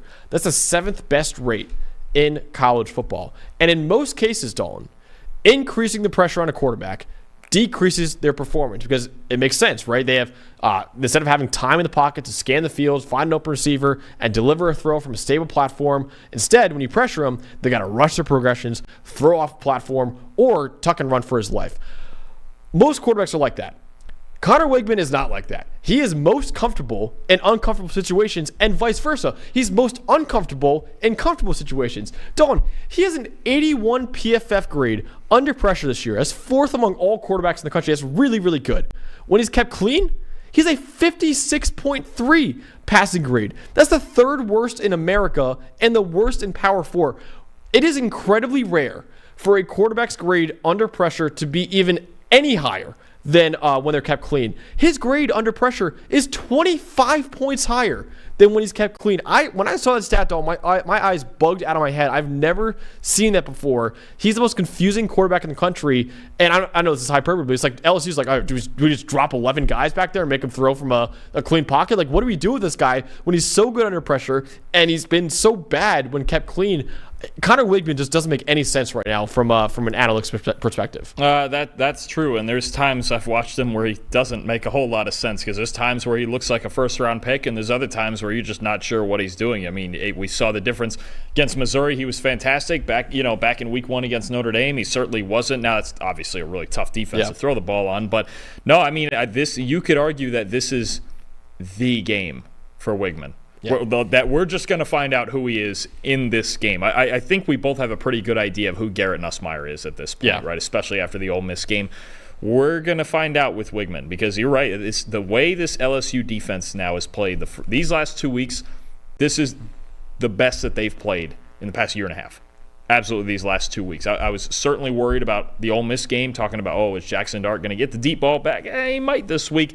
Then you talk about the Arkansas game, and I was like, this is a threat. This could be a problem. And they shut it down against Arkansas. They were terrific. So I think, look, A&M's going to lean on their run game, right? Le'Veon Moss, Amari Daniels. But Wigman, this is the game. This is now the big game. And, it's at home, which is good. But this is a really good, I think, improving LSU team, especially on defense, and he's going to have a big game for him. Absolutely. I mean, just the fourth best grade under pressure and the third worst when kept clean. I've never seen anything like that before. So it makes no sense at all. But Dalton, ultimately, who wins this top 15 SEC game and who becomes the new first place team in the Southeastern Conference? One of the hardest, if not the hardest game to pick here, because I think you have a lot of matchups. You have a lot of things that go either way. I think this game's going to be very close to the vest. It's going to be tight. I'm taking LSU 27-24. It's obviously a tough road environment. There's something about Garrett Nussmeier, isn't there? That win against Ole Miss and some of the throws, and he had to battle. Ole Miss's defense was just spectacular, and he had to battle through to the very end of that game and kept making big throws to save the day. It feels like Nussmeier's on a little bit of this run right now where it's like, he's going to do all these clutch things, isn't he? He's just going to find a way to win. And again, if LSU's defense keeps playing as well as they have the last 2 weeks, that helps a lot. But I think I trust Nussmeier a little more than Wigman right now. I think this game is, to me, between this and the Boise game, probably the biggest coin flip of the weekend. I think there's a lot of unpredictability in this game. We could see Wigman come out and look like a first-round pick in this game again and shred LSU, and there we go. And A&M's leading the conference, then we go that route. But I'm going to take LSU by a field goal. I think it's one way or the other. Whoever wins, I think it's going to be an extremely close game. Absolutely. I think it's going to be a really close game. I have it as a 1-point game, actually. I also have LSU, though, 28-27. This game's going to go on the wire. I just trust Garrett Nussmeier more than Connor Wigman right now, and I think he makes enough big throws to win this game and give LSU first place in the SEC. But like I said, it's a 1-point margin for me. I can see this going either way, honestly, right now. And A&M is actually the favorite because they're at home in this game as well. So we'll see how it goes. Maybe the best game of the entire weekend is that LSU A&M game. Another game, Dalton, that we have our eye on at night is number 3 Penn State at Wisconsin, 7:30 p.m. Eastern Time on NBC. Storyline to know is, will Wisconsin catch Penn State looking ahead? Because right now, Penn State is the number 3 team in college football. It's their highest ranking in 7 years. But they have their toughest test of the entire season next week against Ohio State, the number 4 team in the country. That's easily the biggest game of the weekend, easily one of the biggest games of the entire season. We will actually be in attendance for that game as well. I can't wait for that in Happy Valley. But first, they must take care of business against Wisconsin. Wisconsin's won 3 games in a row, arguably a top 30 team in college football right now. It's at Camp Randall. That place is rocking. I actually went to a Wisconsin-Penn State game one time in Camp Randall. It was awesome. Jump around was great and all that. That was a day game, Dalton. This is a night game in Camp Randall. So that place is going to be rocking. Penn State cannot afford to be caught looking ahead to Ohio State, so they better be careful in this game. Yeah, no, I think this Wisconsin team can be dangerous, especially with their defense. They can keep things in front of them, and we saw Penn State look. Penn State in several of their games has not gotten off to a good start, right? Especially the USC game, you're down 20-6 at half. Bowling Green, they were struggling early. The first half of some of these games, it's taken a while for the Nittany Lions to kind of get the engine running. If they do that here, it's going to get to be an issue. You don't want to fall behind this Wisconsin secondary for sure. Definitely not. We'll get into that in just a second. But, Dalton, you have the Wisconsin offense in this game, who's currently at a backup quarterback in Braden Locke, but they're still getting it done with the backup quarterback in there. They're getting it done with their backup quarterback because they have really, really good pass protection, all right? They're the 6th best team for our pass blocking grade in the country right now. They allow the 9th lowest pressure percentage. When your quarterback's protected, no matter if it's Tyler Van Dyke or Braden Locke or somebody else that's either a superstar or haven't heard of, we've said it with superstars like Shedeur Sanders, we've said it with backups, all sorts of guys. Braden Locke is protected in a clean pocket. He's producing 79.4 passing grade in a clean pocket. The difference now is, okay, Wisconsin in their stretch of winning games has not seen a pass rush like Penn State's, right? When you're talking about Abdul Carter and Deni Dennis Sutton and Zane Durant and all the freaks they can bring up front, and then sometimes they'll still blitz and get in man coverage and challenge you, right? Under pressure, Braden Locke has a 27.5 passing grade. That's the 4th worst of any quarterback in the country. Yeah. So you're talking about a big split here, and the idea being Penn State, if Wisconsin's offensive line is up to the task against this pass rush, Wisconsin can absolutely win this game. But it's the biggest factor. I look at this game very much the same way as the Illinois game.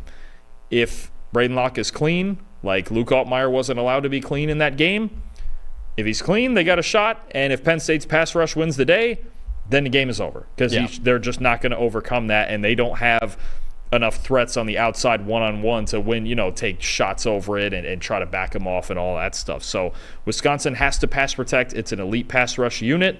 We know this. We've seen it all year, especially in that Illinois game. I think it's very comparable to that game.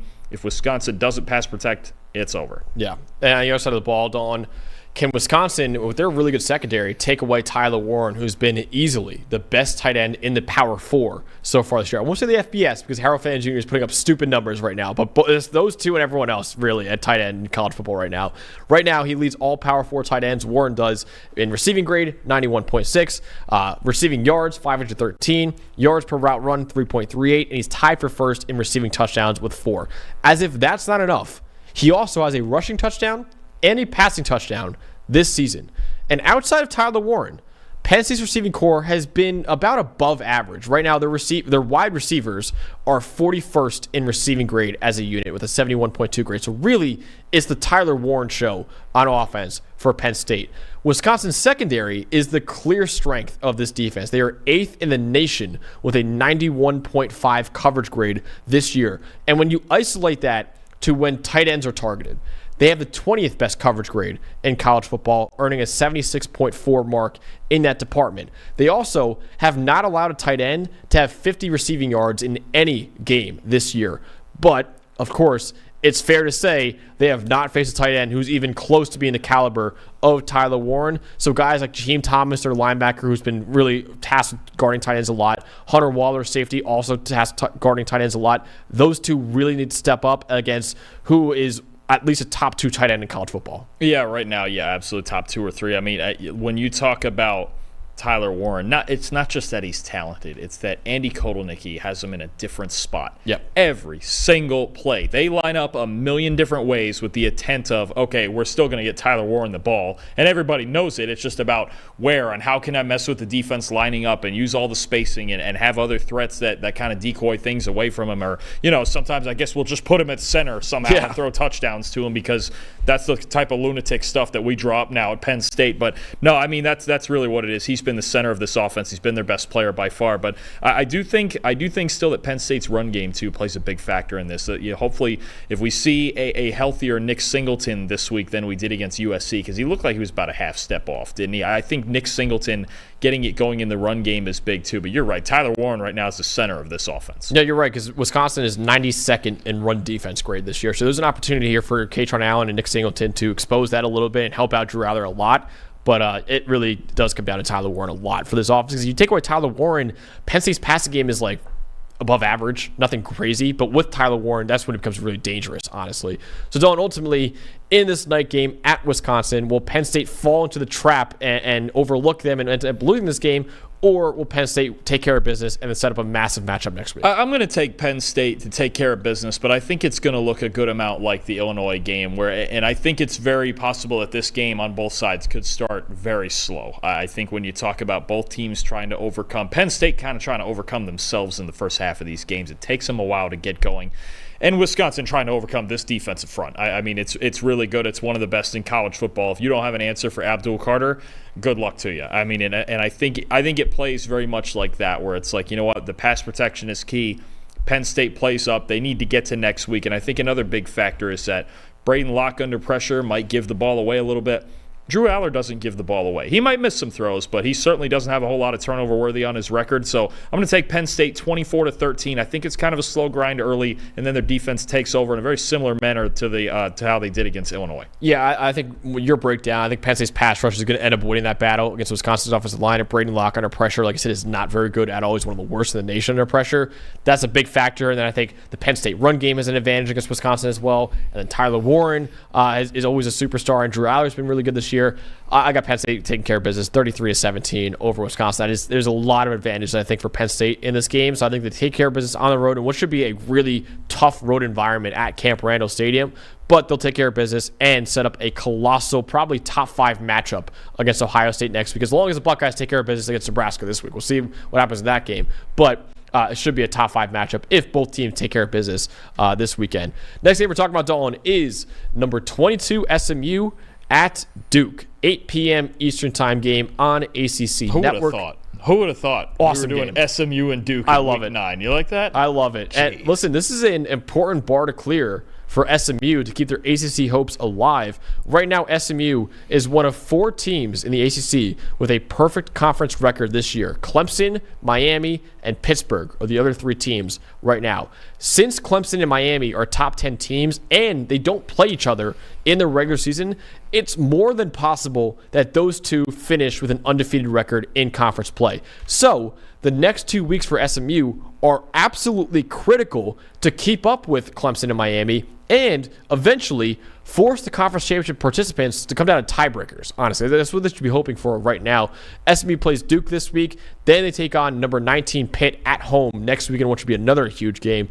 Blue Devils, on the other side too, they're not dead either. They're 6-1 right now. The first 6-1 start for Duke in 9 years. And they have their own sights set on competing for a conference title, although their chances of doing that are a lot less likely. They have to play Miami next week as well. But still, these are 2 really, really good one-loss ACC teams that we have here, and both of them still have their hopes of an ACC title. Well, you're getting hypothetical, but I mean, Duke, you know what? You pull this one off somehow.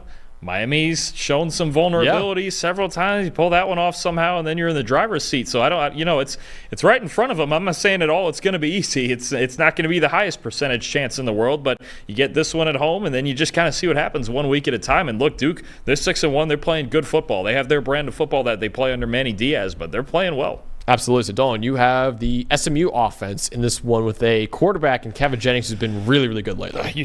That might be an understatement. My matchup that I have written down is literally Kevin Jennings versus Manny Diaz and his defensive coordinator, Jonathan Patke, because Kevin Jennings – okay, so let's rewind. Okay, earlier in the year, the first 3 weeks of the year, we were kind of getting on Rhett Lashley a little bit about rotating quarterbacks and your offense being out of rhythm. And Preston Stone was so good last year, but he's kind of trying to – and then they lost to BYU, and they just turned to Kevin Jennings, and we didn't know BYU was good yet either. Right, and that's at the time when we were like, oh, that's not a good loss. Now it looks like a pretty decent loss. Yeah. But you look at Kevin Jennings, and since he was just named the starter, they went with it. Right, the last 4 games, he's been not just very good, he's been unreal. What they've done, there are tangible changes to this offense from what they had last year because he's a much different style of quarterback than Preston Stone.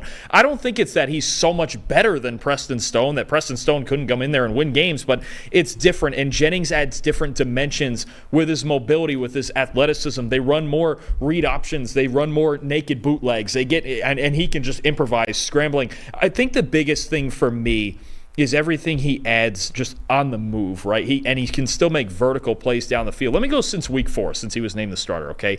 Leading the nation in passing grade, all right, at 92.3. Leading the nation in passing grade in 10-plus yard throws, 95.8. It's just silly. Second in the nation in passing grade under pressure, first against the blitz, first when moved off of his spot. He is an absolute problem. He is a guy that, look, Preston Stone, it was more run straight ahead, play action, throw it vertically from the pocket. He could move some, but not like this. Kevin Jennings is a legitimate problem as a dual threat. And I mean, when you talk about like what he did against Louisville, even a 50-yard rushing touchdown, in the design run game, in the bootleg game, it could be just moving out as a scrambler. He is such a good athlete, and he's got a cannon for an arm. He just has everything you want in a dual-threat quarterback in a wide-open offense like this. I'm just curious to see how in the world Manny Diaz is going to handle this because, we showed it right there. Since he's been the starter, best quarterback in the country against the blitz, Manny Diaz's defense, like he's he's a blitzer, right? They blitz. The Duke Blue Devils blitz at the 9th highest rate in the Power 5, and honestly, I thought it'd be higher than that. 9th almost feels low for as much as he does it, but can you do that? Can you come after him? Because these games that I'm watching Kevin Jennings, he is the best athlete on the field. If he breaks the pocket, I'd start praying because he is a problem. And he can make big throws. He's got a really good arm. I got to love against Louisville. First play of the game, what did he do? Rip the ball right down the seam of the Louisville defense and got him going. I mean, he can do everything right now. And Rhett Lashley, out to any critics of what was going on and him turning to Jennings, they're quiet now, including us, because Kevin Jennings is playing like one of the best quarterbacks in college football. He's balling right now. Yeah, we were very wrong about saying, oh, man, this should not be doing this. Preston Stone should be the starter. Because Preston Stone,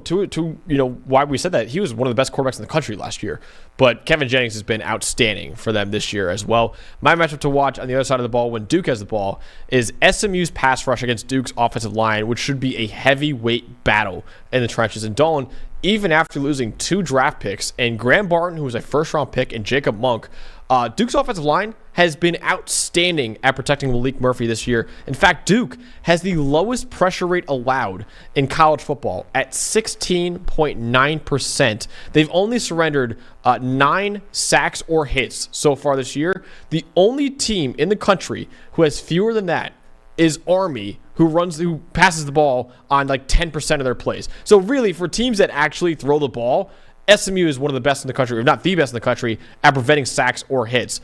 Meanwhile, on the other side of the ball, SMU is 4th in the nation with a 42.3% pressure rate, and they're 21st in pass rushing grade. So you're talking about the lowest pressure rate in college football allowed in Duke, the 4th best pressure rate in SMU as well. Should be a heavyweight battle, and not only that, this matchup becomes even more critical for determining the winner of this game because Malik Murphy has been pretty poor under pressure this year. He's 99th among all quarterbacks in the country with a 40.8 PFF grade under pressure. His grade when he's kept clean nearly doubles. He's a 79.8 grade when he's kept clean. So he often struggles with accuracy, and that's even amplified even more when defenders are breathing down his neck. So Duke has to keep Malik Murphy upright in this game, or else I think their offense is going to have a lot of trouble moving the ball. The Mustangs have that big monster up front, Elijah Roberts. Yep. That's one of my favorite players in the country, and he's a serious problem, especially as a power rusher. I mean, it's going to be a fun matchup to watch because SMU, they can really rush the passer, and Duke's O-line's been elite for sure. Absolutely. So, Dalton, ultimately, in what is a really big ACC game, who ends up winning it? The more I'm watching SMU get in rhythm with Kevin Jennings, the more I like them in this game. I have SMU 31-20. One of the things that does make me a little bit weary is we just got news that their star tight end RJ Maryland is done for the season with a torn ACL, which is huge. When you talk about I would argue he was their best receiving threat, their most consistent receiving threat. That's a big loss. I think they can get through a game like this, but that might really affect their ACC title chances, losing Maryland for the whole whole season. But in this game, I think there's a couple things that happen here. One, it starts in the run game. Okay, Duke, if they're going to try to win this game, they're going to have to stop the run. But Kevin Jennings and Brashard Smith in the backfield. We didn't even mention Brashard Smith yet. He's had a fantastic season. He's terrific both in the run and pass game. I think SMU's going to get in their rhythm enough. I think Kevin, the more I watched Kevin Jennings, I was like, whoa, this guy's a problem. This is a real problem. I'm curious to see how Manny Diaz handles this, but it may not matter. I have it 31-20. I could see a road where SMU actually does run away with this game. I think Duke has to keep this within a certain low score. I think if this game gets above about 21-24 points, I think Duke's got a real problem. If SMU can pick up the pace and get Kevin Jennings' legs going early, I think Duke has a real problem here. Yeah, definitely. So I'm going with SMU as well, even with the RJ Maryland news. 27-23. I think that both defenses hold the opposing passing games in check for the most part, but Kevin Jennings is a really, really good player, and he does just enough to lead the Mustangs to a major victory on the road and significantly helps SMU's hopes of playing for an ACC championship. 27-23, I have SMU beating Duke. Don't waste people in the chat saying I was really nervous about them not previewing Colorado until we saw the helmet behind us, because again, we didn't have enough room on the desk to put the Colorado Cincinnati, but we are previewing this game. We have to preview this game because this is a massive game. Colorado against Cincinnati at Colorado, 10:15 p.m. Eastern Time on ESPN, and really these are two Big 12 teams looking to stay alive in what is a wide open conference right now. According to PFF Power Rankings, there are 5 teams in the Big 12 with at least a 7% chance of winning the conference title. Colorado and Cincinnati are 2 of those 5 teams. And the only other Power 4 conference with that many teams with at least that good of a chance is the SEC. We talked about already is being wide open as well. So the winner of this game stays in the thick of the Big 12 title race, while the loser will likely have a lot more difficulty reaching the title game because the loser of this game will have 2 losses in conference already as well. So this is a really, really big game for the Big 12 title race. Yeah, I think much like the 2 ACC games we've had, I think this is very much an elimination game. I do. I think right now there's pretty much 6 teams that are at the top with 1 loss or less, and one of these teams is going to drop off that list and they're going to be out of it. I think the top of the Big 12 is extremely competitive, and to have a second conference loss when you still have 2 undefeated teams at the top, and BYU and Iowa State would be backbreaking, I would say, to whichever team loses this game. This is by far the biggest game in the Big 12 this week to me. I know BYU's going out to play UCF too. That is a big game, but I expect BYU to take care of business. We'll get into that a little bit later. This is the biggest game in the Big 12 to me this week. I just think you have 2 even teams. Cincinnati's kind of upstart. Colorado continues to get better. It's going to be a fun one. Absolutely. So, Dawn, you have the Colorado offense in this game. What should we be looking out for when they have the ball? So I think for me, it's not so much a matchup really as I kind of wanted to get into just what this Cincinnati defense is, because this is the first time we've had Cincinnati this year, right? And they've been kind of upstart. They're 5-2, and I think it's the same old story with Colorado on offense. If they protect Shedeur and he can make the throws, and Travis Hunter's healthy and all that stuff, okay, cool.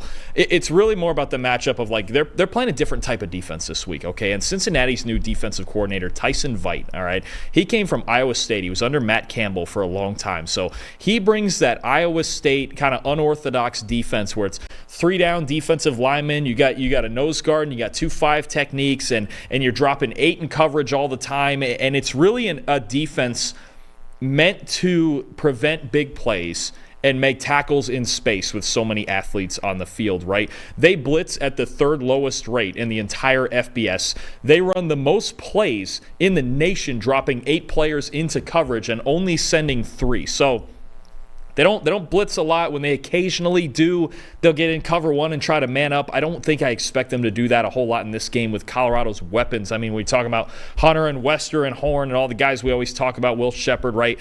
It's hard for a team like this to go man-to-man. I expect more of the same with the drop 8, and they're going to try to prevent big plays. And I think what they're going to try to do, and usually what this defense kind of asks quarterbacks to do, is go ahead and make those intermediate throws into that second window, those 12 to 18-yard throws. The thing is, though, is they haven't played a guy like Shedeur Sanders yet, right? And I think where Cincinnati runs into problems is guys who can make those throws.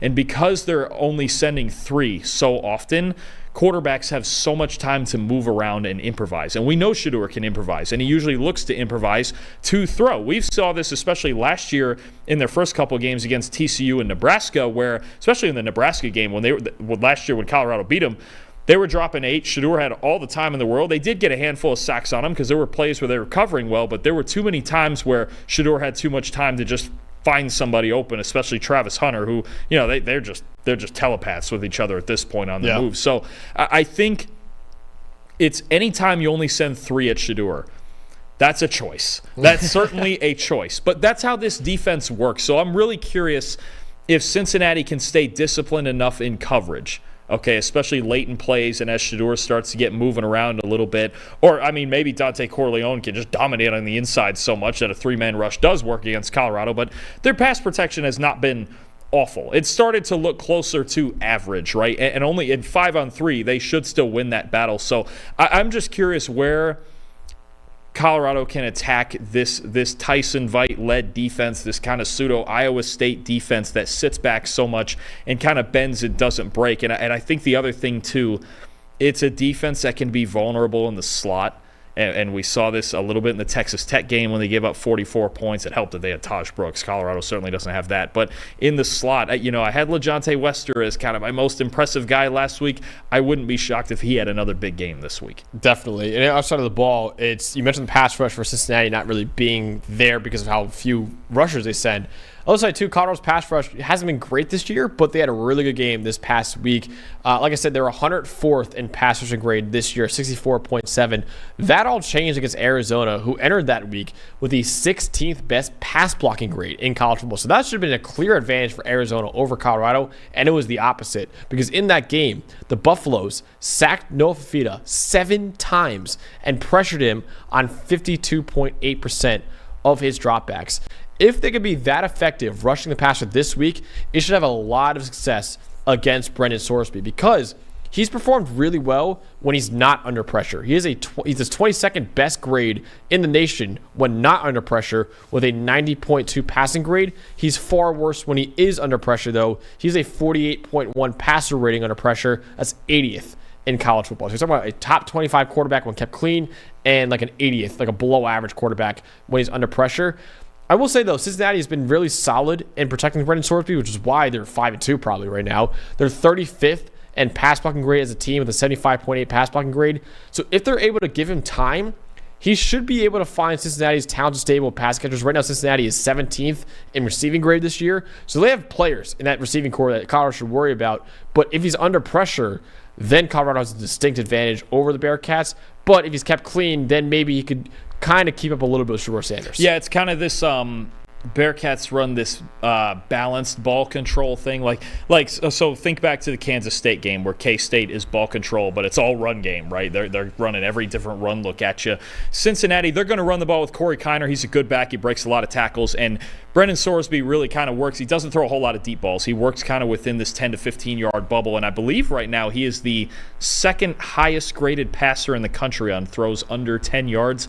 They want to move the chains. They want to control time of possession just a little bit at a time with the passing game kind of added in too. They play a very workman-like style of offensive football, and I'm curious how Colorado responds to that because, just like they don't want like it happened against K-State where they start losing the clock and they lose the pace of this game. And Cincinnati, in their own way, wants to control the clock. Absolutely. So, Dalton, you are rocking a Cincinnati shirt right now, a Skyline Chili shirt, which is obviously famous in Cincinnati. Is that a teaser for who you're picking in this game, or will you ride the Buffaloes? The fun part is I got this shirt because I saw a clip on Twitter.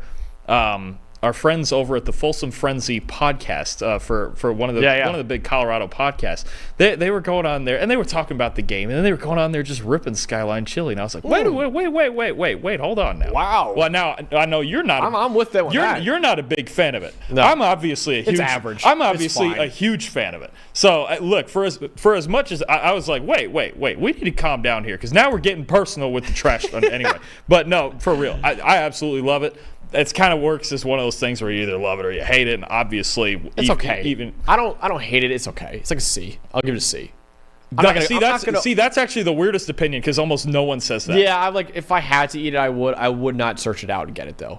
You would search it out. Yeah, I would. Yeah. Oh yeah. If it was actually like if you could tolerate that sort of thing, I would eat it almost every day. I think it's great. Yeah, I think it's just spectacular. Maybe anyway, C was too kind. Maybe it's a D plus. I don't. If you was like, let's go to Skyline, I'm like, can we go anywhere else? Honestly. So, see, I don't even know. See, you're just see.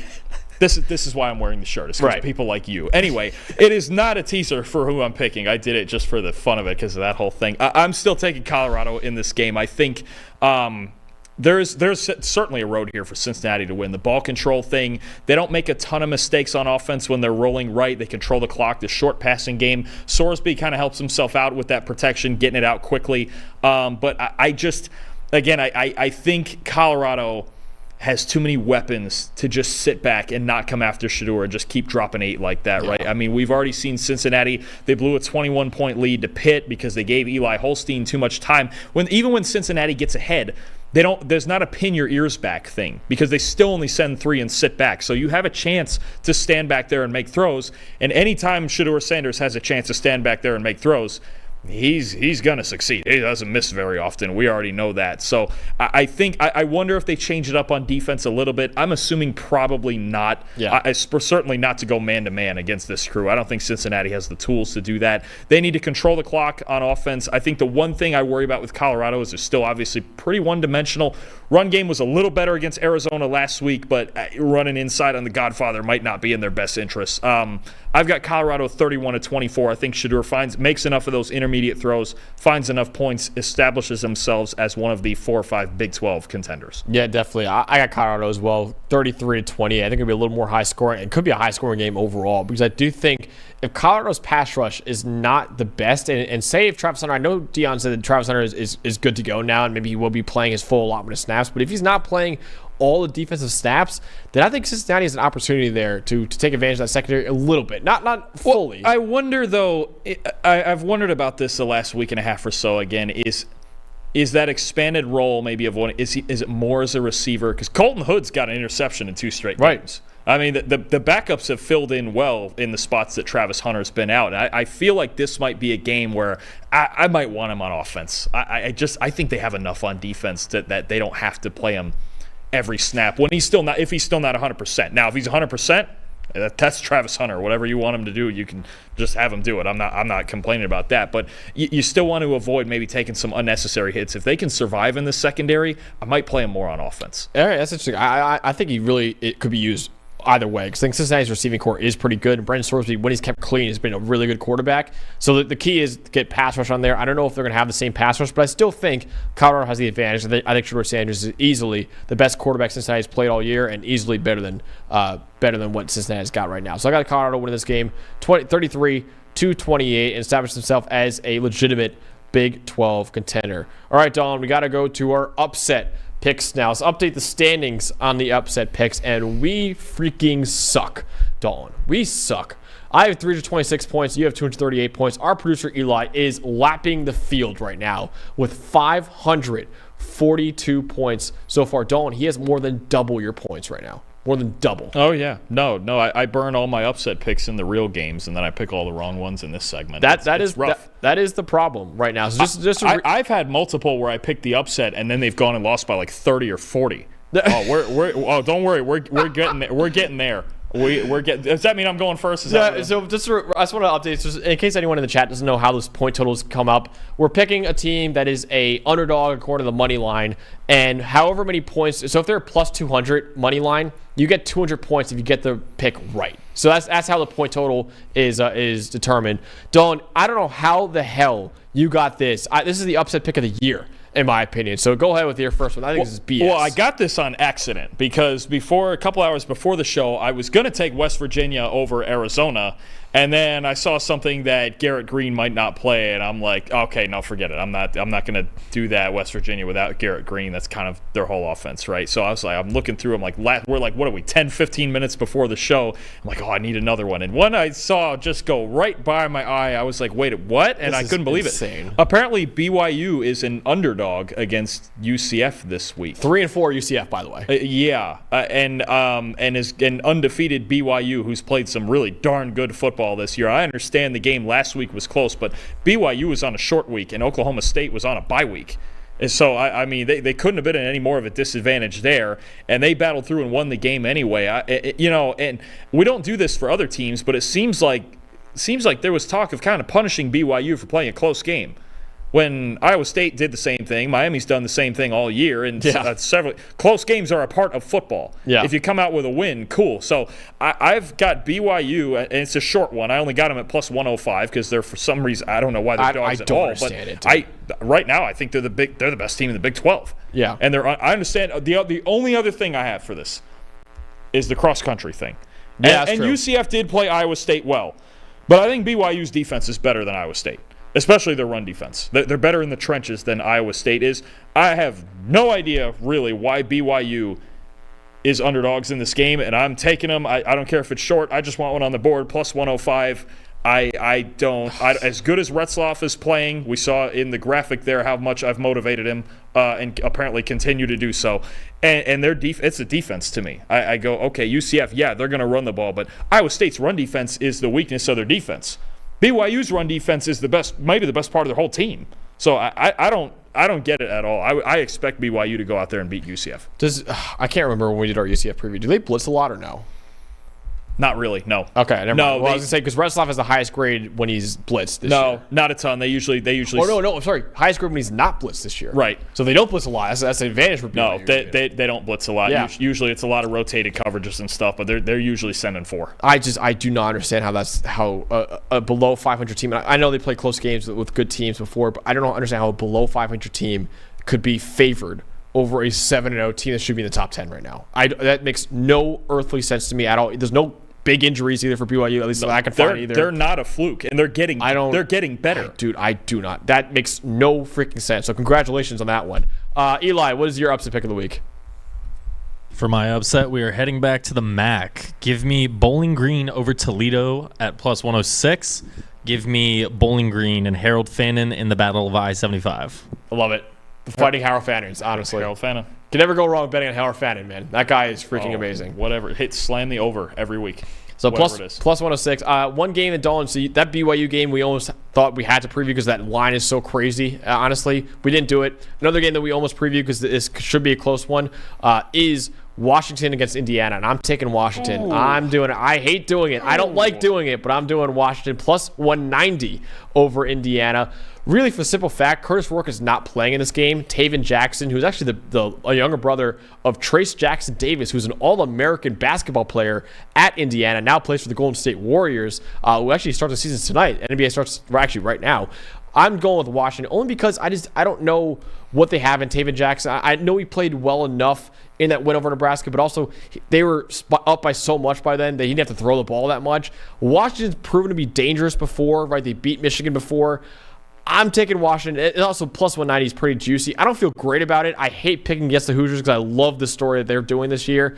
But without Curtis Rourke on a backup quarterback against a pretty good team in Washington, with that money line, I had to go with the Huskies here. I think they're built in such a way, and Curtis Rourke's been fantastic. I think they're built in such a way, and their offense is built in such a way that they can survive this. I really do. I think their entire team, offense and defense. They don't sell their defense short now either. Indiana's defense is really good.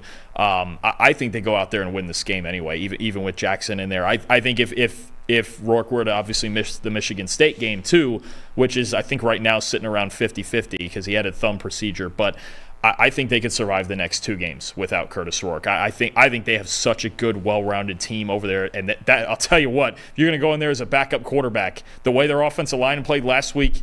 And that receiving core, they have a nasty receiving core with Elijah Surratt and those guys. I still think Indiana's absolutely winning that game. All right, well, good news is you suck at picking upsets, so I still feel good about that pick. So I'm taking Washington. I don't feel good about it. I picked the favorite in that one, so I'll be fine. That's true. Yeah, there we go.